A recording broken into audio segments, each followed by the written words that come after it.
யோவான் 4ஆம் அதிகாரம் 10ஆம் வசனம். இயேசு அவளுக்கு பிரதியுத்தரமாக, நீ தேவனுடைய ஈவையும் தாகத்துக்கு தா என்று உன்னிடத்தில் கேட்கிறவர் இன்னார் என்பதையும் அறிந்திருந்தாயானால் நீயே அவரிடத்தில் கேட்டிருப்பாய், அவர் உனக்கு ஜீவ தண்ணீரை கொடுத்திருப்பார் என்றார். 1ஆம் வசனத்திலிருந்து 2 வரைக்கும் வாசிக்கலாம். யோவானை பார்க்கிலும் இயேசு அநேக பேரை சீஷராக்கி ஞானஸ்நானம் கொடுக்கிறார் என்று பரிசேயர் கேள்விப்பட்டதாக கர்த்தர் அறிந்தபோது யூதேயாவை விட்டு மறுபடியும் கலிலேயாவுக்கு போனார். இங்க இயேசு என்ன செய்கிறார்? யூதேயாவில் இருந்து கலிலேயாவுக்கு போகிறார். நீங்க கூகுள் மேப்ல எடுத்து பாத்தீங்கன்னா, கூகுள் மேப்ல பார்க்கும் பொழுது யூதேயாவிலிருந்து கலிலேயாவுக்கு உள்ள தூரம் எவ்வளவு தூரம்னா கிட்டத்தட்ட 120 கிலோமீட்டர். அவ்வளவு தூரம் ஆண்டவர் எப்படி போனாரா? நடந்தே போயிருக்க. ஆண்டவராக இயேசு இந்த உலகத்தில் இருந்த நாட்களிலே அவர் நடந்தே தான் எல்லா ஊழியத்தையும் செஞ்சிருக்கிறார். வேத ஆராய்ச்சியாளர்கள் சொல்லுகிறார்கள், இயேசு ஒரு நாளைக்கு நடக்கிற தூரம் எவ்வளவுனா 20 மைல். யோசித்து பாருங்க, நம்ம எத்தனை 1 கிலோமீட்டர் நடந்துருவோமா? 20 மைல்னா கிட்டத்தட்ட 30-35 கிலோமீட்டர். அவ்வளவு தூரம் அவர் நடக்கிறார். இப்ப யூதேயாவிலிருந்து அவர் கலிலேயாவுக்கு போகிற பொழுது சமாரியா என்ற ஒரு பட்டணம் வருகிறது. அதற்கு பிறகு நீங்க வாசிங்கன்னா 4ஆம் வசனத்திலிருந்து, சமாரியா நாட்டின் வழியாய் போக வேண்டியிருந்தபடியினால் அங்கே போகும்போது என்ன செய்தார்? 5ஆம் வசனத்துல, யாக்கோபு தன் குமாரனாகிய யோசேப்புக்கு கொடுத்த நிலத்துக்கு அருகே இருந்த சமாரியாவில் உள்ள சீகார் என்னப்பட்ட ஊருக்கு வந்தார். அங்கே யாக்கோபுடைய கிணறு இருந்தது. இயேசு பிரயாணத்தினால் இளைப்படைந்தவராய் அந்த கிணற்றின் அருகே உட்கார்ந்தார். அல்லேலூயா. அப்ப யூதேயாவிலிருந்து கலிலேயாவுக்கு போகும் பொழுது கிட்டத்தட்ட பக்கத்துல வந்துட்டாரு. 100 கிலோமீட்டர் 120 கிலோமீட்டர் நடக்கணும். சமாரியா சீகார் என்னப்பட்ட ஊருக்கு வருகிற பொழுது இளைப்படைந்தவராய் தாகம் என்ன செய்யறாரோ ஒரு கிணற்றின் அருகே உட்கார்ந்தார். அப்போ அந்த கிணத்துல தண்ணி இருந்திருக்குது. அந்த தண்ணியை கொண்டு கொள்ள அங்கே ஒரு சமாரியா ஸ்திரீ வருகிறாள். அவளிடத்திலே ஆண்டவர் தண்ணீர் கேட்கிறார். அப்ப அந்த ஸ்திரீ என்ன சொல்றா? நாங்கள் யூதர்கள், நாங்கள் சமாரியர், நீர் யூதனாயிருக்க என்னிடத்தில் தாகத்தில் தா என்று எப்படி கேட்கலாம்? அதுக்கு தான் ஆண்டவர் இந்த வசனத்தை சொல்றாரு.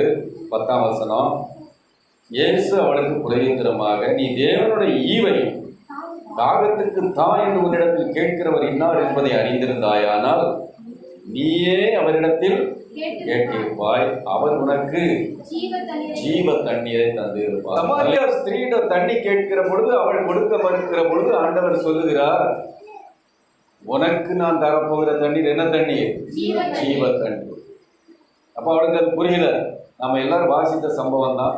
அவன் என்ன சொல்ற? ஆண்டவரை மொண்டு கொள்ளும் இடத்தில் பாத்திரம் இல்லையே, எப்படி உமக்கு தண்ணீர் கிடைக்கும்? ஆண்டவர் என்ன சொல்றாரு? அதுக்குதான்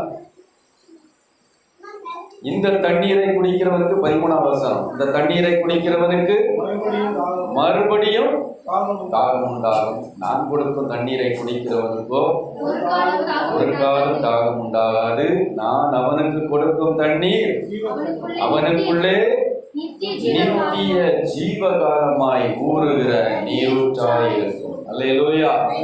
அப்ப அந்த ஸ்திரீ உடனே சொல்ற, ஆண்டவரே இந்த தண்ணியை எனக்கு, இந்த பொல்லாத உலகத்திலே நாம இருக்கிறோம், அழிந்து போகிற இந்த உலகத்திலே நாம் ஜீவனோடு இருக்க வேண்டும் என்றால் நமக்குள்ளே ஜீவ தண்ணீர் அவசியம். அல்லேலூயா. நம்முடைய சரீரம் என்ன செய்யும்? தண்ணி இல்லாம உயிர் வாழ முடியாது. இந்த உலகத்தை பார்த்தீங்கன்னா, இந்த உலகத்துல தண்ணி எவ்வளவு இருக்குது தெரியுமா? பூமியில இந்த பூமி உருண்டை பந்து போல இருக்குது. இதுல எவ்வளவு தண்ணி இருக்குது தெரியுமா? 70%, கிட்டத்தட்ட 3/4 பங்கு தண்ணி தான். நாமெல்லாம் தண்ணியில மிதந்துட்டு கிடக்கிறோம். நம்ப முடியுதா? ஆண்டவருடைய படைப்பு ஆச்சரியமானது. அவருடைய படைப்புகள் எல்லாம் அற்புதம் தான். இந்த பூமி அந்த இடத்துல தொங்க வச்சிருக்கிறார். எந்த பிடிமானமும் கிடையாது. அது அழகா சுத்திட்டு இந்த பூமியில தண்ணிக்கு மேல நிலத்தை மிதக்க வச்சிருக்கோம். அல்லேலூயா. அந்த பூமி வந்து ஒரு நாளைக்கு எத்தனையோ 1000 கிலோமீட்டர் ஸ்பீட்ல சுத்துது. உங்களுக்கு சுத்துறது தெரியுதா? காட்டுல ஏறி கொஞ்சம் சுத்தினாலே தலை கிறங்கி. ஆனா பூமி சுத்துற வேகத்தை பார்த்தீங்கன்னா எத்தனையோ 1000 கிலோமீட்டர் ஸ்பீட்ல அது போயிட்டு இருக்கு. ஆனா நமக்கு தெரியல. அப்ப அந்த பூமி 70% தண்ணீர். தண்ணீர் இல்லைன்னா அந்த பூமியில உயிர்கள் வாழ முடியாது. இன்னைக்கு மனுஷன் எத்தனையோ ஆராய்ச்சிகளை பண்றான். கிரகங்கள் சந்திரனுக்கு அனுப்புனா, செவ்வாய் கிரகத்துக்கு போனா, இப்போ சூரிய குடும்பத்தை தாண்டி வேற ஒரு பால்வழி வேற ஒரு இடத்துக்கே போயிட்டான். எத்தனையோ ஒளியாண்டுகள் தூரத்துக்கு போயாச்சு. ஒரு இடத்துல தண்ணியை கண்டுபிடிக்க முடியல. அல்லேலூயா. அப்ப தண்ணீர் உள்ள இடத்தில் தான் ஜீவன் இருக்கும், உயிர் இருக்கும். தண்ணீர் இல்லாத இடத்துல ஜீவராசிகள் வாழ முடியாது. அப்ப இந்த பூமியிலே கர்த்தர் தண்ணீரை தந்திருப்பது எதற்காக? நாம் உயிர் வாழ்வதற்காக. அல்லேலூயா. இந்த சரீரம், நம்முடைய சரீரத்தை எடுத்துக்கிடுங்க. ஒவ்வொருவருடைய சரீரத்துல எவ்வளவு தண்ணி இருக்குன்னு தெரியுமா? நம்ம சரீரத்துல எவ்வளவு தண்ணி இருக்குது தெரியுமா? 70%. இந்த பூமியிலே 70% தண்ணீர். இந்த சரீரத்திலும் பூமியும் மண்ணுதான், நாமும் மண்ணுதான். அல்லேலூயா. தேவன் படைத்த அற்புதமான படைப்பு. மனித படைப்பு வந்து அற்புதமான ஒரு படைப்பு. 70% தண்ணீர் இருக்குது. நம்ம உடம்புல ஓடுற ரத்தத்துல எவ்வளவு தண்ணி இருக்குன்னு தெரியுமா? நம்ம உடம்புல ஓடுற ரத்தத்துல 90% தண்ணீர் இருக்குது. மூளையில மட்டும் 73% இருக்குதான். நம்ம தசைகள்ல 75%, எலும்புகள்ல 20-30% தண்ணி. இந்த தண்ணி இல்லைன்னா சரீரம் வேலை செய்யாது. உலகத்துல ஒரு மனுஷன் உயிர் வாழணும்னா அவனுக்கு தண்ணீர் அவசியம். ஒரு மனுஷன் சாப்பிடாம கொஞ்ச நாள் இருக்கலாம். ஆனால் 3 நாள் தண்ணி குடிக்கலன்னா என்ன ஆயிடுவானா? நம்ப முடியுதா? நீங்க 5 நாள் சாப்பிடாம நீங்க ஒரு மாசம் 40 நாள் உபவாசம், 60 நாள் உபவாசம்லாம் நிறைய பேர் இருக்கிறாங்க. ஆனா தண்ணி குடிப்பாங்க. ஆனா 3 நாள் தண்ணீர் குடிக்கலன்னா மனிதனுக்கு உயிர் கேரண்டி கிடையாது. வேதத்துல ஒரு ஆள் இருந்தார் 40 நாள். எப்படி இருந்தார் தெரியுமா? யாத்திராகமம் 34ஆம் அதிகாரம் 28ஆம் வசனம். அங்கே அவன் அப்பம் புசியாமலும் தண்ணீர் குடியாமலும் இரவு பகலும் 40 நாள் கர்த்தரோட இருந்தார். உலக நியதிப்படி நம்முடைய சரீரம் உயிர் வாழ வேண்டும் என்றால் தண்ணீர் வேண்டும். இந்த தண்ணீர் இல்லைன்னா உயிர் வாழ முடியாது. ஆனால் இங்கே ஒரு மனிதன் மோசே 40 நாள் இரவும் பகலும் புசியாமலும் குடியாமல் இருந்தான். எப்படி அது முடியும்? காரணம், அவன் எங்க இருந்தானா? கர்த்தரோட இருந்தான். அல்லேலூயா. அதுதான் இந்த விஷயம். கர்த்தரோட இருந்ததினாலே அவனுக்குள்ளே ஜீவ தண்ணீர் ஊறிக்கொண்டே இருந்தது. அல்லேலூயா. அப்போ ஒரு மனுஷன் பிழைக்கணும்னா உலகத்தில் உள்ள தண்ணீர், அதே போலத்தான் ஆவிக்குரிய மனுஷன் ஒருத்தன் பிழைக்கணும்னா, நம்முடைய வாழ்க்கையில நாம் உயிரோட இருக்கணும், ஆவிக்குரிய வாழ்க்கையில உயிரோட இருக்கணும்னா நமக்கு ஜீவ தண்ணீர் அவசியம். அல்லேலூயா. அதைத்தான் ஆண்டவர் சமாரியா ஸ்திரீட்ட சொல்றார். நீ கொடுக்கிற தண்ணீரை குடிக்கிறவனுக்கு தாகம் உண்டாகும், நான் கொடுத்த தண்ணீரை குடிக்கிறவனுக்கு தாகம் உண்டாது. நித்திய ஜீவகாலமாய் நமக்குள்ளே உனக்குள்ளே ஊறுகிற நீரூற்றாய் இருக்கும். அல்லேலூயா. ஆண்டவரை கேட்க வேண்டியது நம்ம என்னது? ஆண்டவரே உடைய ஜீவ தண்ணீரை எனக்குள்ளே. அப்ப ஜீவ தண்ணீர் நமக்குள்ள வரணும்னா நாம எப்படி இருக்கணும்? முதலாவது நமக்கு தேவை என்னது? விசுவாசம். ஒருவன் என்னிடத்தில் விசுவாசமாய் இருந்தால் அவனுக்குள்ளிருந்து ஜீவ தண்ணீர் உள்ள நதிகள் புறப்படும். அல்லேலூயா. இந்த ஜீவ தண்ணீர் உங்களை மட்டும் வாழ வைக்காது, சுற்றிலும் உள்ள எல்லாரையும் அதை என்ன செய்யுமா? வாழ வைக்கும். ஜீவ அந்த நதி போகும் இடமெல்லாம் ஆரோக்கியம். அதான் அழகா பாட்டு படிச்சிருக்கிறார். போகும் இடமெல்லாம் பாயும் இடமெல்லாம். அல்லேலூயா. அப்ப இந்த ஜீவ தண்ணீர் நமக்கு அவசியம். இன்றைக்கு நம்முடைய செய்தி தலைப்பு தாகத்தை தீர்க்கிற இயேசு. தாகத்திலே நமக்கு 2 வகை தாகம் இருக்கிறது. ஒன்று மாம்ச சரீர தாகம். இந்த மாம்ச சரீர தாகம் என்ன செய்யும்? தண்ணீரை குடிச்ச உடனே அடங்கிடும். அப்படிதானா? ரொம்ப தாகமா இருக்கு, தண்ணீரை குடிச்சா தாகம் தீர்ந்து போயிடும். ஆவிக்குரிய ஆத்ம தாகம், அது ஒரு தாகம் இருக்கு ஒவ்வொரு மனுஷனுக்குள்ளே. இந்த ஆவிக்குரிய ஆத்ம தாகம் எவ்வளவு தண்ணி குடிச்சாலும் அது அடங்காது. அல்லேலூயா. அந்த ஆத்ம தாகம் தீர்க்கப்பட வேண்டும் என்றால் நமக்கு ஜீவ தண்ணீர் அவசியம். அல்லேலூயா. அப்ப நமக்குள்ள இந்த ஜீவ தண்ணீர் வர வேண்டும் என்றால் நமக்கு 2 வகையில கிடைக்கிறது. ஒன்று தேவனுடைய வார்த்தை, இரண்டாவது பரிசுத்த ஆவியானவர். இந்த வார்த்தையிலிருந்து நமக்கு ஜீவ தண்ணீர் வருகிறது. தேவனுடைய ஆவியானவர் நமக்குள்ளே வருகிற பொழுது நமக்குள்ளே ஜீவ தண்ணீர் வருகிறது. இந்த உலகத்துல எத்தனையோ மதங்கள் இருக்கிறது. எல்லா மதங்களும் போதிக்கிறது என்னன்னா உலகத்துக்கு எடுத்த காரியம். எதுவுமே ஆவிக்குரிய வாழ்க்கைக்கு போதனை கிடையாது. நீங்க எடுத்து பாருங்க, இந்து மதம் எந்த மதமா இருந்தாலும் சும்மா சொற்காலுக்கு பரவாயில்ல, வயசு வைகுண்டருக்கு சொல்லுவாங்க. ஆனா அது எப்படி போகணும், என்ன மார்க்கம் அவங்களுக்கு தெரியாது. எல்லா உலக மதங்களும் போதிக்குது. ஆனால் நம்முடைய கிறிஸ்தவ மதம் மட்டுமே, கிறிஸ்துவின் போதனை மட்டுமே ஆவிக்குரிய ஆழமான காரியங்களை போதிக்கிறது. அல்லேலூயா, அல்லேலூயா. ஆகவேதான் தாவீது சொல்லுகிறான் சங்கீதம் 63ஆம் அதிகாரம் 1ஆம் வசனத்திலே, தேவனே நீர் என்னுடைய தேவன், அதிகாலமே உம்மை தேடுகிறேன், வறண்டதும் விடாய்த்ததும் தண்ணீர் அற்றதுமான நிலத்திலே என் ஆத்துமா உம்மேல் தாகமாயிருக்கிறது. அல்லேலூயா. அப்ப அந்த தாவீதுக்கு என்ன ஆசை இருந்தது பாருங்க. வறண்ட ஒரு இடத்துல இருக்கிறான், விடாய்த்து போய் இருக்கிறான், தண்ணீர் இல்லாத ஒரு நிலத்துல இருக்கிறான். இப்படி இருக்கிறவனுக்கு என்ன வரணும்? தாகம். தண்ணீர் தான் குடிக்க வேண்டிய தாகமா இருக்கும். ஆனா அவன் என்ன சொல்றான்? என் ஆத்துமா ஜீவனுள்ள தேவன் மேலேயே தாகமாய் இருக்கிறது. சங்கீதம் 42:2, என் ஆத்துமா தேவன் மேல், ஜீவனுள்ள தேவன் மேலேயே தாகமாய் இருக்கிறது. அல்லேலூயா. சங்கீதக்காரனின் ஆத்தும தாகம் இது. இந்த தாகத்தை தீர்க்க கர்த்தர் ஒருவரால் தான் முடியும் என்று அவன் அறிந்திருந்தான். அல்லேலூயா. இன்றைக்கு நமக்கு அந்த அறிவு இருக்கிறதா? நம்முடைய தாகத்தை தீர்க்க, எந்த ஏக்கத்தையும் தீர்க்க ஜீவ தண்ணீரால் மட்டும்தான் முடியும். அல்லேலூயா. ஒரு முறை சாது சுந்தர் சிங் அவர் ஒரு காட்டு வழியா போயிட்டு இருந்தார்.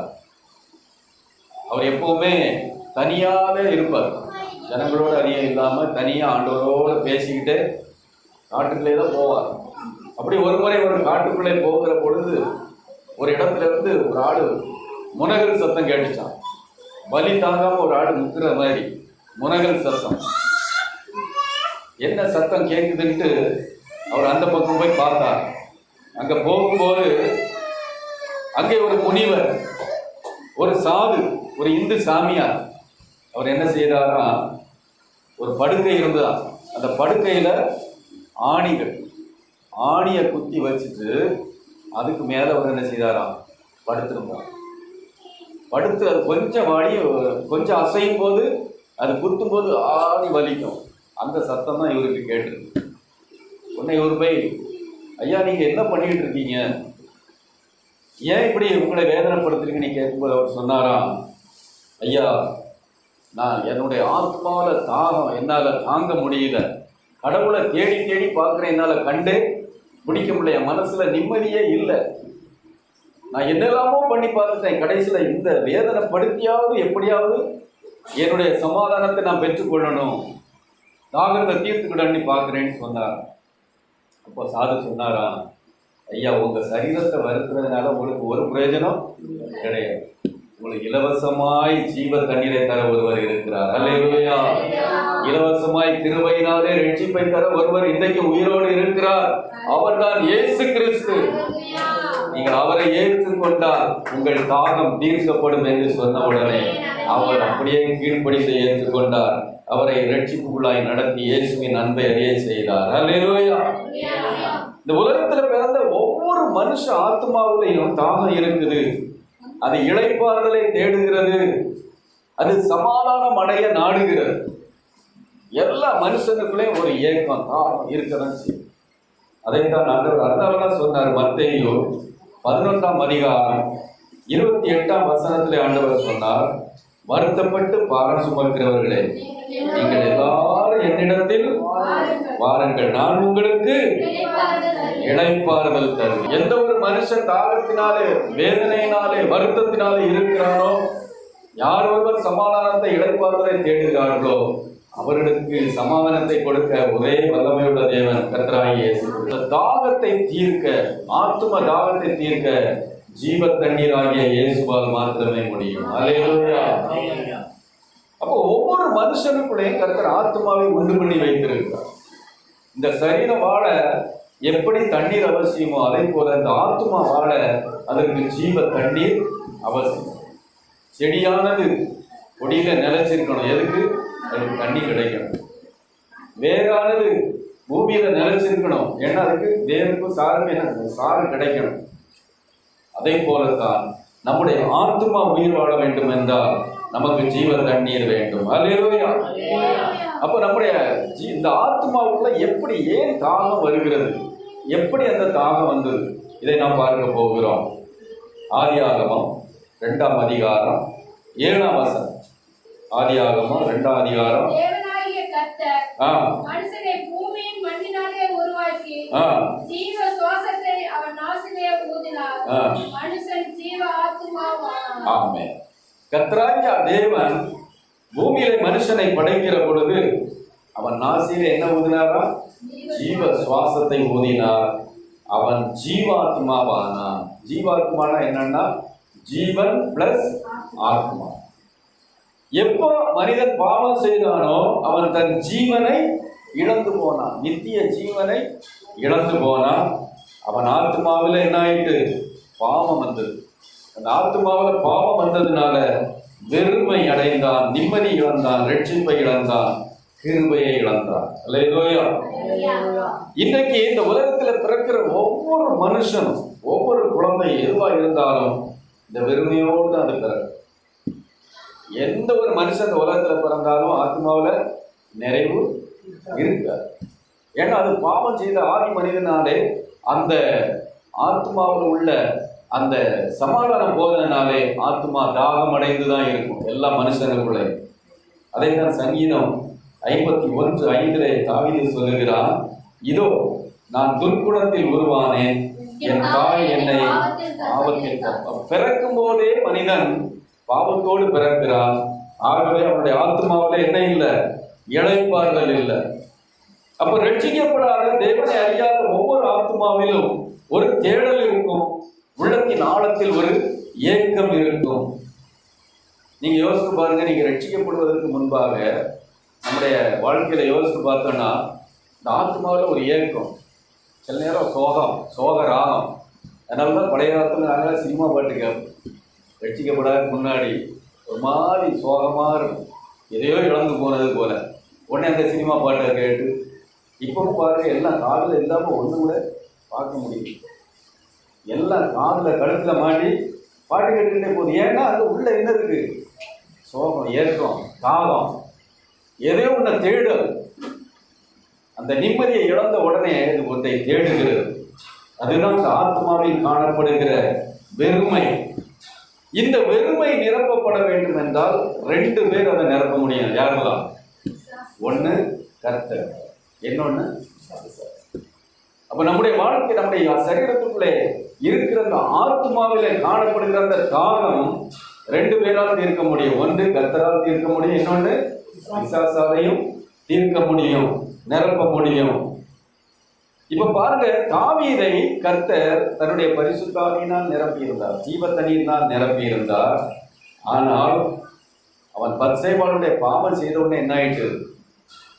அவனுடைய சமாதானம் எடுபட்டு போயிட்டு. சங்கீதம் 51:11 வாசிக்கிறோம், உமது சமூகத்தை விட்டு என்னை தள்ளாமலும் அவனுக்கு தாங்க முடியல. பாருங்க, தாகம் தீர்க்கப்பட்ட ஒருவன் திரும்பவும் பாவத்துக்கு அடிமையாகும் போது என்ன ஆகுது? அந்த ஆத்மா திரும்பவும் தாகம் அடைகிறது, வெறுமை அடைகிறது, அது ஏதோ ஒன்றை தேடுகிறது. அப்ப அவனால தாங்க முடியல.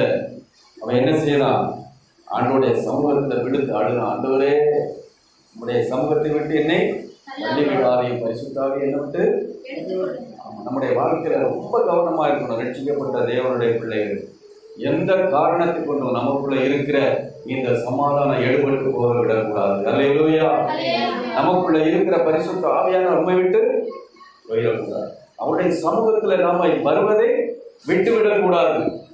அப்பதான் நமக்கு அந்த நம்முடைய அந்த வெறுமை இல்லாம ஆத்மாவில் என்ன இருக்கும்? ஜீவன் இருக்கும். அல்லேலூயா. ஆனா அந்த உலகத்துல பாருங்க, இந்த தாகத்தை தீர்க்க இன்னைக்கு பிசாசு என்ன வழிகள் எல்லாம் வச்சிருக்கிறான் பாருங்க. எங்க பார்த்தாலும் டாஸ்மாக். ஆமா, இன்னைக்கு பார்த்தீங்கன்னா தமிழ்நாட்டில் மட்டும் 20 to 40 வயதுக்கு உட்பட்டவர்கள், 20 to 40 வயசுக்குள்ள டெய்லி 336 பேர் குடிச்சு சாகுறாங்க. டெய்லி சாகுறது 336 பேர். அவங்க வயசு என்ன? 20 எதனால சாகுறாங்க? தண்ணி அடிக்கிறாங்க. தமிழ்நாட்டில் மட்டும் 3 ஒரு குடியாக இருக்காங்க. 1/3 3 பேர் இருந்தால் அதை ஒருத்தன் முடியாது. நம்ம முடியல. ஏன்னா அவ்வளோ சாராய கடை தொடர்ந்துருக்கு. பிசாசு என்ன வழியெல்லாம் வச்சிருக்கிறான் பாருங்க. தாகத்தை தீர்ப்பதற்காக ஜனங்கள் எதை நோக்கி ஓடுகிறார்கள்? டாஸ்மாக் கடையை நோக்கி ஓடுகிறார்கள். கொஞ்ச நேரம் அந்த தாகம் தீர்ந்து பழையபடி என்ன ஆகுது? கூட கொஞ்சம் தாகமாக பாவத்தை செய்ய வைக்கிறது. 3ல் 1 குடியாரன்னா நம்ப முடியல. எவ்வளவு மோசமான காரியம் இன்னைக்கு. நம்ம அப்படிப்பட்ட சூழ்நிலையில இருக்கிறோம். கர்த்தர் அதைத்தான் மாற்ற வேண்டும். அல்லேலூயா. அதற்காக நாம் ஜெபிக்க வேண்டும். இப்ப கர்த்தருடைய சமூகத்துல நாம என்ன செய்யணும்? ஜெபிக்கணும். ஆண்டவரே, எங்க தேசத்தை மாற்றும். உண்மையான ஜீவ தண்ணீரை ஜனங்கள் அறியணும். அது மட்டும் இல்ல, பள்ளிக்கூடத்துல பாத்தீங்கன்னா போதை, கஞ்சா. இன்னைக்கு ஒவ்வொரு ஸ்கூல் வாசல்ல என்ன செய்யறாங்க? கஞ்சா விற்கிறவன் நிறைய பேர் இருக்கிறான். இன்னைக்கு வாலிப பிள்ளைங்க பார்த்தீங்கன்னா எல்லாம் லிவிங் டுகெதர், கல்யாணம் கட்டாமலே என்ன செய்யறாங்க? இதெல்லாம் பிசாசனுடைய தந்திரங்கள். இந்த மாதிரியான மோசமான காரியங்கள் இன்னைக்கு இருக்க காரணம், அவர்கள் தாகத்தை தீர்க்க, தங்களுடைய தாகத்தை தீர்க்க ஏதாவது ஒரு வழி கிடைக்காதா? அந்த ஆத்மா ஏங்கிக்கிட்டு இருக்கு. அந்த ஆத்மா இயக்கத்தினாலதான் பிசாசு அவங்களை என்ன செய்யறான்? அவங்க தாகத்தை தீர்ப்பது போல நடித்து அவர்களை ஏமாற்றுகிறான். அல்லேலூயா. அப்போ பிசாசுக்கு ஒரு தாகம் இருக்குது. அது என்ன தாகமா? ஆத்மாக்களை வேட்டையாடுகிற தாகம். கடன் பிரச்சனை, காதல் தோல்வி, வாழ்க்கையில விரட்டி வரும்போது என்ன செய்யறான்?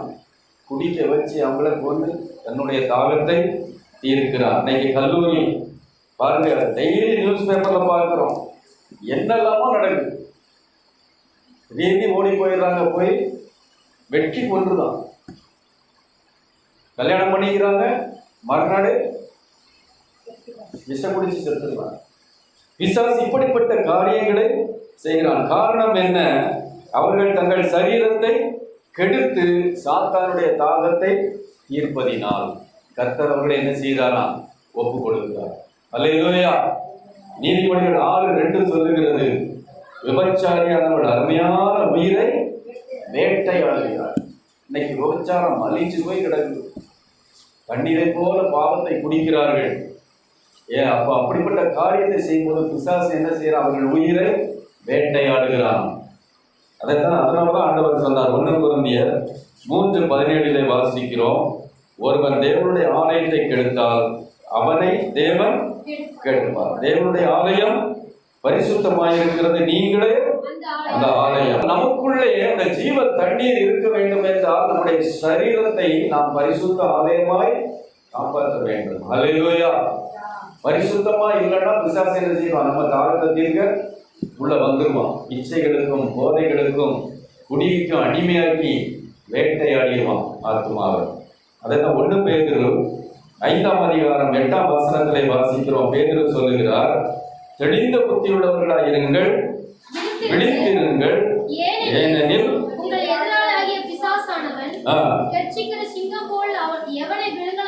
எவனை விழுங்கலாமோ என்று வகை தேடி சுற்றி திரிகிறான். அல்லேலூயா.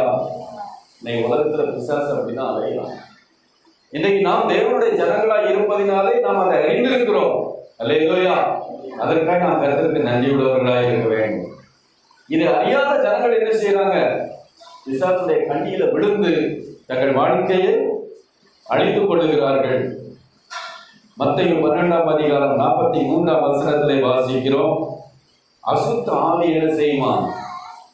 ஒரு மனுஷனை விட்டு புறப்படும் போது வறண்ட இடங்களில் அலைந்து இளைப்பாறுதல் தேடியும் கண்டடையாமல். பாருங்க, அசுத்த ஆவி. அந்த ஆவிக்கு என்ன இல்லை? இளைப்பாறுதல். பிசாசுக்கு கூட இளைப்பாறுதல் இல்லை. அதனாலதான் அவன் என்ன செய்யறான்னா, ஏதாவது மனுஷ ஆத்மா கிடைக்குமா அங்க போய் குடியிருக்கலான்ட்டு அவன் ட்ரை பண்ணி பார்த்துக்கிட்டே இருக்கு. ஒவ்வொரு மனுஷ ஆத்மாவிலையும் இருக்கிற அந்த தாகம் ஒண்ணு கர்த்தரை கூப்பிடணும், இல்லைன்னா பிசாசை கூப்பிடணும்.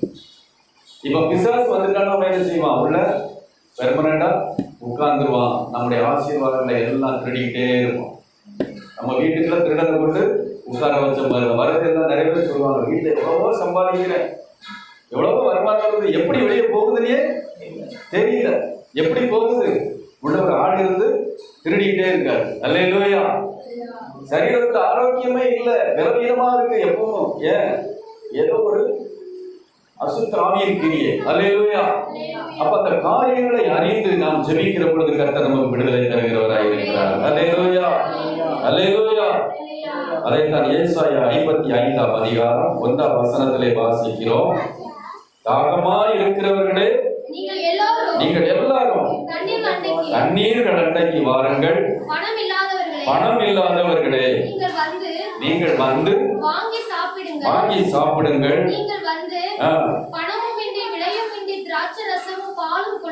ஆமென். ஹல்லேலூயா.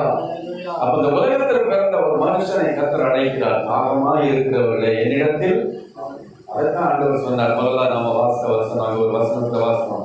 தாகமாய் இருந்தால் ஒருவன் என்னிடத்தில் வந்து பானம் பண்ணக்கிறார். மோசே ஜனங்களை வனாந்திரத்திலே நடத்தின பொழுது அவர்கள் மாறா என்ற இடத்திற்கு வந்த உடனே அந்த மாறாவின் தண்ணி எப்படி இருந்ததா? கசப்பா இருந்தது. அதை குடிக்க அவர்களுக்கு கூடாது இருந்தது. யாத்திராகமம் 15ஆம் அதிகாரம் 23ஆம் வசனத்திலே வாசிக்கிறோம். அங்கே அவர்கள் தாகத்தாலே தவித்துக் கொண்டு இருக்கிறார்கள். தண்ணீர் குடிக்க இல்ல. திடீர்னு பார்த்தா மாறான்னு ஒரு இடத்துக்கு வந்துட்டாங்க. அங்க பார்த்தா தண்ணீர் நிறைய இருக்குது.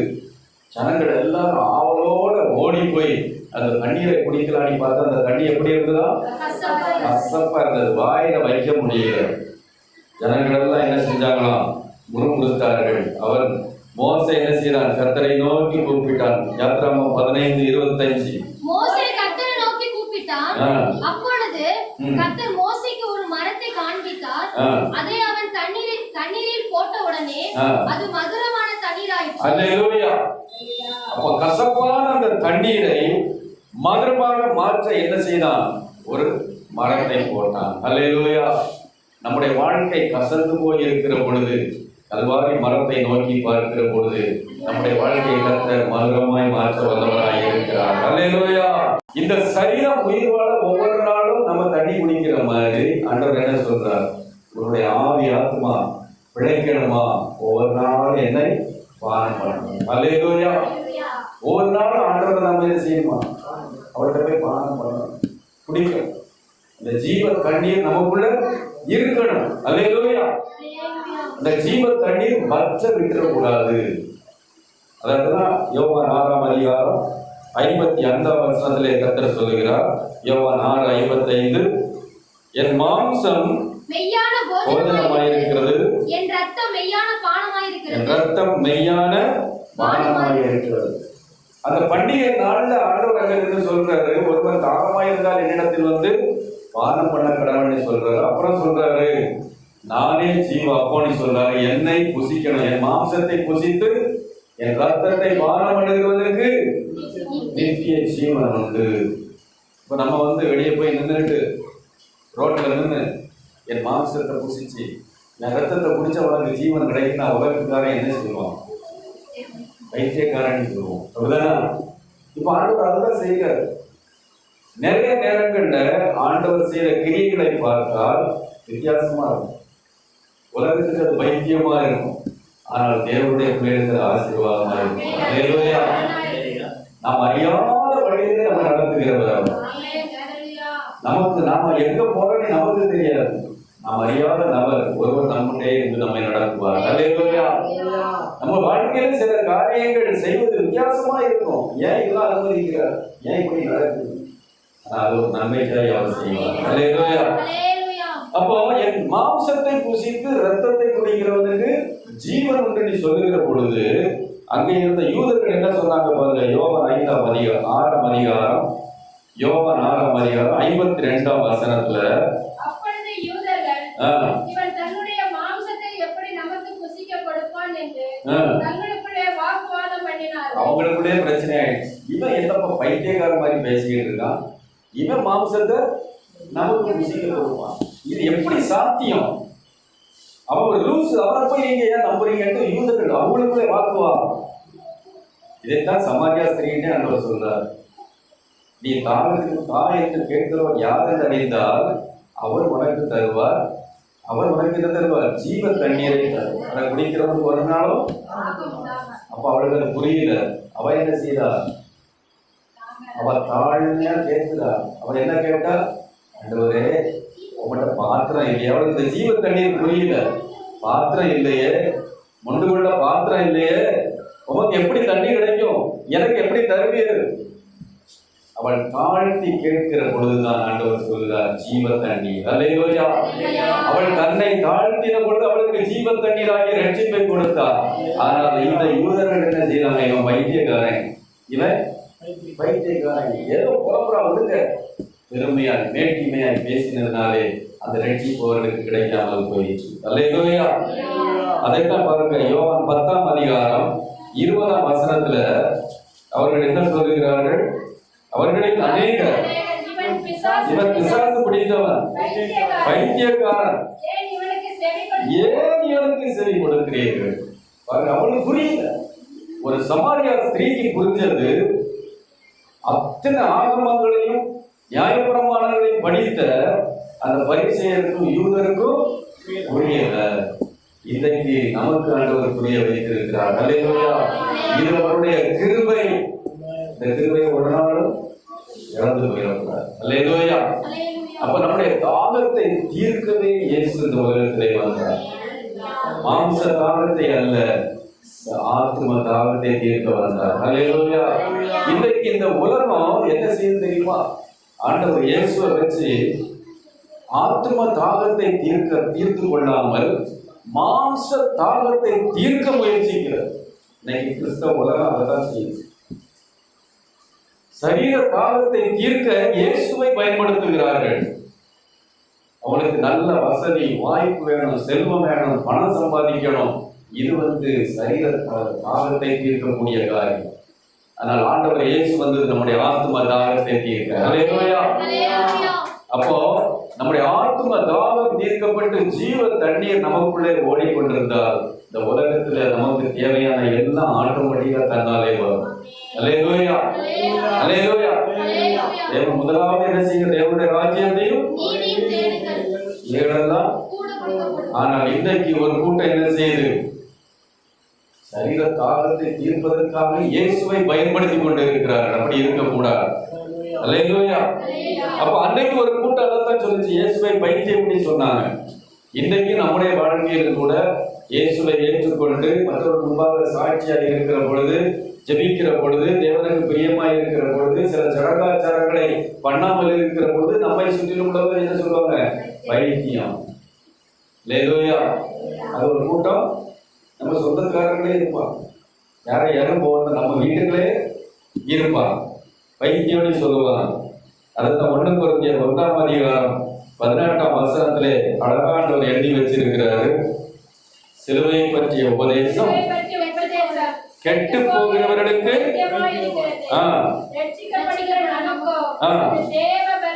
அல்லேலூயா. சிலுவையை பற்றிய உபதேசம் கெட்டு போகிறவர்களுக்கு பைத்தியம், ரட்சிக்கப்படுகிற நமக்கு தேவ பலன். அல்லேலூயா. இந்த உலகத்து மனுஷன் இயேசுவின் சரீரத்தையும் ரத்தத்தையும் புசிக்கணும் குடிக்கணும் சொன்னா அவனுக்கு புரியாது. ஆனால் நமக்கு தெரியும், அந்த ரத்தத்துலதான் நமக்கு ஜீவன் இருக்கிறது. அல்லேலூயா. அப்ப இந்த ஜீவ தண்ணீர் உள்ள நதிகள் நமக்குள்ளே புறப்பட வேண்டும் என்றால் நாம் ஒவ்வொரு நாளும் என்ன செய்யணும்? கர்த்தரிடத்துல நம்முடைய தாகத்தை தீர்த்துக்கணும். அல்லேலூயா. அப்ப நம்முடைய தாகம் தீர்க்கப்படணும். அது எங்க? நம்முடைய இருதயத்துல. நம்முடைய இருதயத்துல தான் கர்த்தர் என்ன செய்கிறாராம்? வாசம் செய்கிறார். நீதிமொழிகள் 23:26 அதைத்தான் வாசிக்கிறோம். மகனே, உன் இருதயத்தை ஆண்டவர் கேட்கிறது ஒரு மனுஷனுடைய வாழ்க்கையில பணத்தையோ அதிகாரத்தையோ பெருமையோ எதையுமே கேட்கல. நம்முடைய காரியங்கள் எதையும் கேட்கல, இருதயத்தை கேட்கிறார். அல்லேலூயா. நம்முடைய இருதயத்தை எதற்காக கேட்கிறார்? அவர் வந்து வாசம் செய்கிறார். இயேசு நமக்குள்ளே வருகிற பொழுது அந்த ஜீவ தண்ணீர் நமக்குள்ளே ஊற்றப்படுகிறது. இப்ப இந்த ஜீவ தண்ணீர் நமக்குள்ள இருக்குதா இல்லையா எப்படி கண்டுபிடிக்கிறது? இன்னைக்கு நம்முடைய இருதயத்துல ஜீவ தண்ணீர் இருக்குதா இல்லையா எப்படி கண்டுபிடிக்கிறதுனா, நமக்கு எப்படிப்பட்ட இருதயம் இருக்கிறதுன்னு நமக்கு தெரியும். அதைத்தான் ஆண்டவர் மோசே ஜனங்களை என்ன செய்யறாங்களா, வனாந்தரத்துல நடத்தினார். நியாயம் இந்த பழையற்பாட்டில் வனாந்திரத்துல நடத்தி கொள்ளிவாரி சர்ப்பங்கள் என்ன தண்ணீர் இல்லாத இடத்துலலாம் நடத்தி கடைசியில் ஆண்டவர் சொல்றாரு, ஏன் உன்னை நடத்தினேன் தெரியுமா? உன் இருதயத்துல என்ன இருக்கு நீ அறியும்படி. உடைய வசனம் வரும், உன் இருதயத்தில் என்ன இருக்கிறது நீ அறியும்படிக்கு உன் தேவனாகிய கர்த்தர் வனாந்திரத்துல என்ன செய்தாரு? சுத்தப்படும்.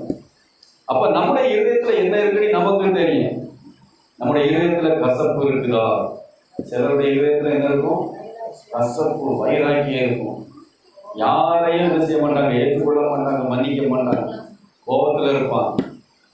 சிலருக்கு திருக்குள்ள இருதயம் இருக்கும், சிலருக்கு கல்லான இருதயம் இருக்கும், அவிசுவாசம் உள்ள பொல்லாத இருதயம்.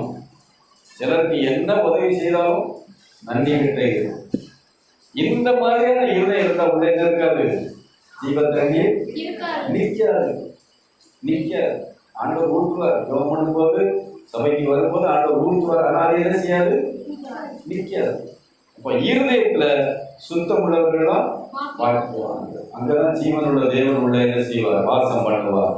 அல்லேலூயா, அல்லேலூயா. அப்ப ஜீவ தண்ணீரால் நிரப்பப்பட்ட சுத்த இருதயம் நமக்கு வேணும். அல்லேலூயா. நம்முடைய இருதயம் தான் முக்கியமானது. அதைத்தான் ஆண்டவர் சொல்லுகிறார். அந்த ஏசாயாவில் சொல்லப்பட்டிருக்கிறது, வெடிப்புள்ள தொட்டி. வெடிப்புள்ள தொட்டியில தண்ணீர் ஊற்றினா நிற்குமா? நிற்க. அதே போலத்தான் நம்முடைய வாழ்க்கையில ஜீவ தண்ணீராகிய அந்த நதி இருக்கணும். புறப்பட்டு வெளியே போகணும். நமக்குள்ள என்ன இருக்கக்கூடாது? கசப்பு இருக்கக்கூடாது, அவிசுவாசம் உள்ள கொல்லாத இருதயம் இருக்கக்கூடாது, நன்றி கட்ட இருதயம் இருக்கக்கூடாது, திருக்குள்ள இருதயம் இருக்கக்கூடாது. நம்முடைய இருதயத்தை நாம சுத்திகரிக்கிற பொழுது கர்த்தர் நம்மை ஆசீர்வதிக்கிறார். அல்லேலூயா. ஆண்டவரை தேடி நம்ம நிறைய நேரம் என்ன செய்யணும்னா ஜெபம் பண்ணணும். ஆண்டவரே, எனக்கு எந்த அபிஷேகம் கிடைக்கலையே, வல்லமை வரலையே, பிரசனத்தை உணர முடியலன்னு என்ன செஞ்சிடணும்? இருதயத்தை பரிசுத்தப்படுத்தணும். அல்லேலூயா. தாவீதுடைய வாழ்க்கையில அவன் பாவம் செய்த உடனே அவனால பிரசனத்தை உணர முடியல, ஜீவ தண்ணீர் போயிடுச்சு. அப்ப அவன் புறப்புறான், அழுறான். சங்கீதம் 52 வார்த்தைங்கன்னா, ஐயோ ஆண்டவரே அப்படின்னு கதறான். அப்பதான் அவன் கண்டுபிடிக்கிறான், இந்த இதயத்துல என்ன இருக்குது? பாவம் இருக்கிறது. அதை அறிக்கை பண்ணி விட்டு விடுகிற பொழுது தேவன் ஜீவ தண்ணீரால் மறுபடியும் அவனை நிரப்பினார். அல்லேலூயா. இன்னைக்கு நம்முடைய ஆத்மாவிலே தாகம் இருக்கிறதா?